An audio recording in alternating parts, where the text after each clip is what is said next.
Sabi ni John Stott, we live and die, but Christ died and live. Tayo po nabuhay at mamamatay, pero si Jesus namatay at muling nabuhay. The resurrection of the Lord Jesus Christ is so relevant and important. Why? Kasi kung walang resurrection, hindi makukumpleto ang ebanghelyo o tinatawag nating gospel. And it is the gospel, death, burial, resurrection. Let's keep it in our mind. Hallelujah. Ilagay natin sa mga isip natin, ang gospel po, it's not just about yung love lang ng Panginoon. It's more on the life of Jesus. It's all about the death, the burial, and resurrection of the Lord Jesus. Kumpleto po ba ang kaligtasan natin kapag ang paniniwala lang natin sa gospel ay death and burial lang?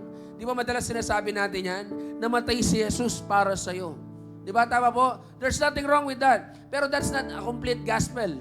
Full gospel is namatay si Jesus, inilibing at muling nabuhay para sa'yo. And that's the gospel. Death alone cannot save. Why?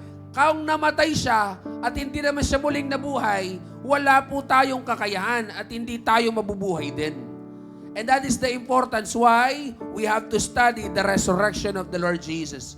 Nakasalalay po sa muling pagkabuhay ni Jesus ang ating pananampalataya at walang kabuluhan ang ebanghelyo kung hindi nabuhay si Jesus.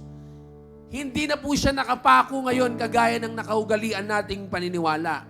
Hindi mo kailangan magpenitensya to earn salvation or to earn forgiveness because God did it already.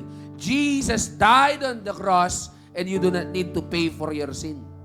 Tapos na. Tetelestai. It is finished.